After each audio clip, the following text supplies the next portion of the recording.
Hey everyone, welcome back to the channel and welcome to part 2 of my trip to Bempton Cliffs today. So first of all, just bumped into another subscriber. Hello, pleasure meeting you, an absolutely lovely guy. So yeah, thank you very much for subscribing. So in today's video then, I want to put the Sony A1 to the test. I'm going to try and put it to its limits. Now, obviously, I've been using the A1 for a few shoots now, and what I want to do is, previous video was focusing on portrait shots. This one is doing what the A1 is designed for. Birds in flight. It's an action camera, sports camera, wildlife camera, something with high frames per second and apparently a world-class autofocus system. So I've just walked out of Bempton, actually, to be fair, past Staple Nuke, the very last viewpoint, because it's quite busy and I wanted to actually do some filming. But I'm going to head back that way in a minute, once I've walked along these cliffs a bit and seen what's here, and we're going to go and focus on some birds in flight. So if that's your cup of tea, stick around. It's probably going to be a very image heavy video. So yeah, let's crack on and go find some birds.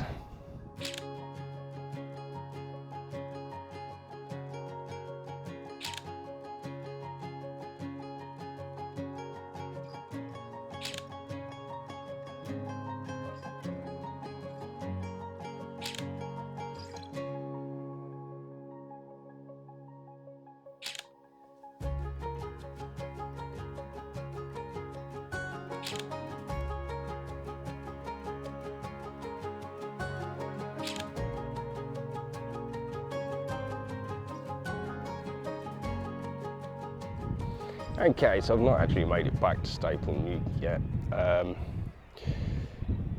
It's really busy today, so I'm not actually sure I'll get to spend much time there.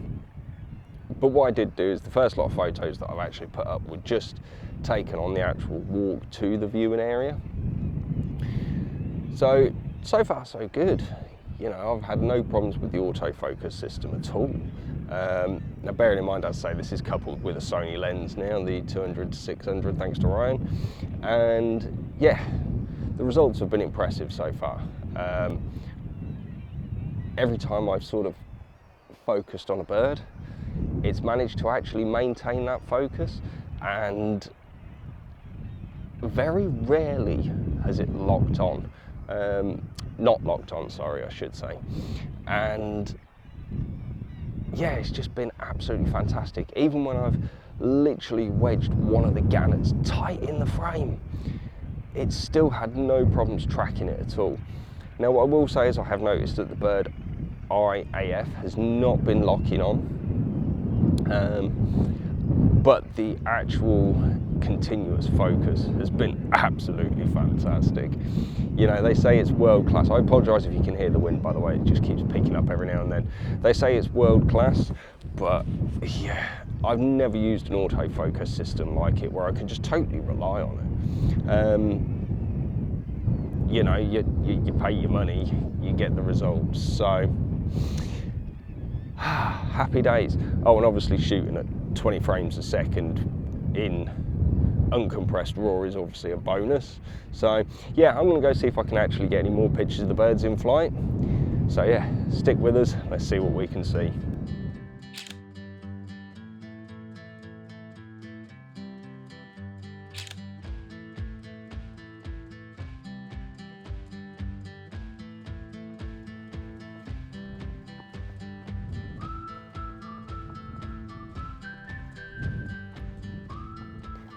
Okay, so I managed to get to Staple Nuke and get some shots done, plenty of shots done, loads of birds in flight, and to be fair, a couple of gannet portraits. I'm never going to say no to a couple of gannet portraits, but found out why it was so busy there.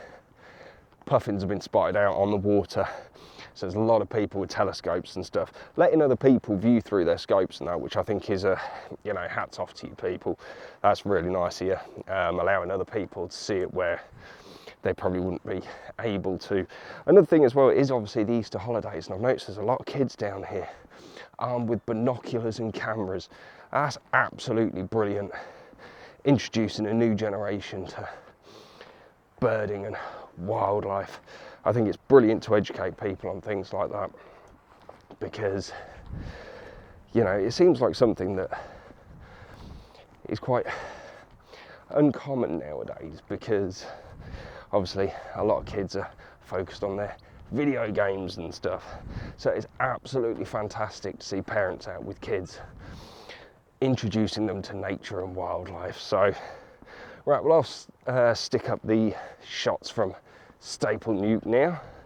I'm going to have a bimble along the coast a bit further. It's really busy. I'm not surprised. The weather is glorious, even if it is a bit windy. It's nice and warm now. But yeah, let's see what else we can see. And maybe next time we come back, I won't be in the shade too much.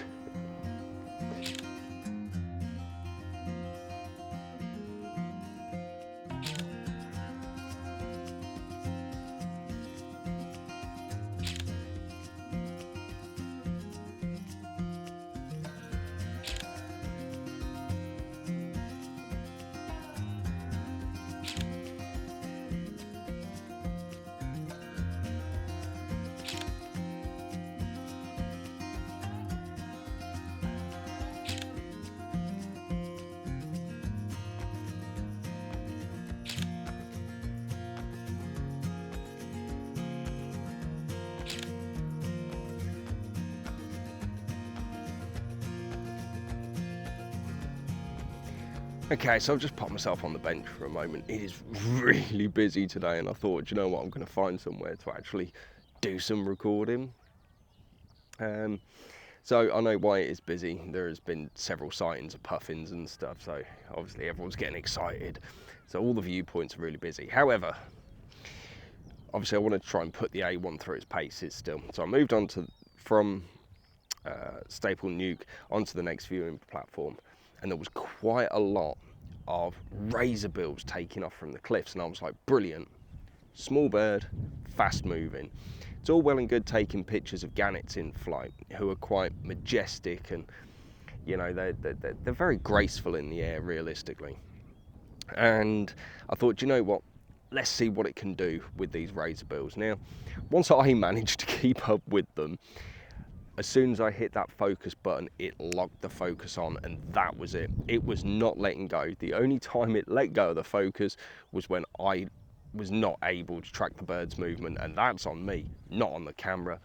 Phenomenal, absolutely phenomenal. Now, I know the autofocus system is one of the reasons I wanted the A1, and I think this is just not justifying it to myself, but it's just going, yeah, I haven't made a mistake. This thing is absolutely world class. You couple that with the 20 frames a second. Now, don't get me wrong, not every picture is going to be pin sharp. I could fire off 20 shots and, half of them might be sharp, half of them not. But part of that is obviously when you're tracking a bird, especially something as fast moving as a razorbill,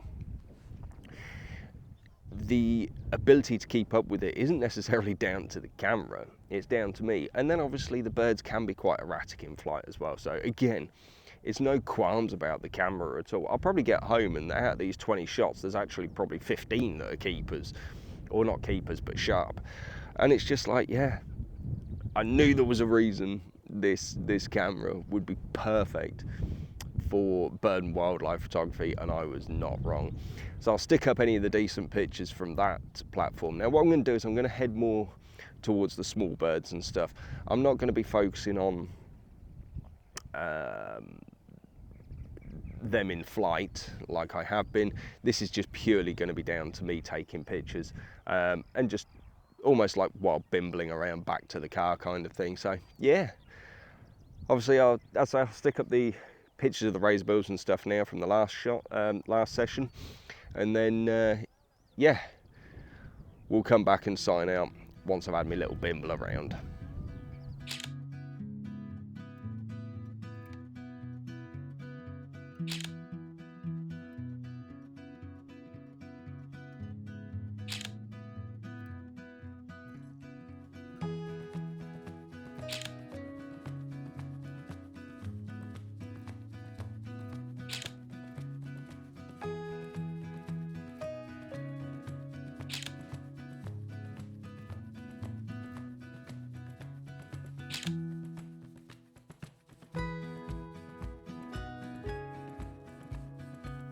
Okay, so back at the car now.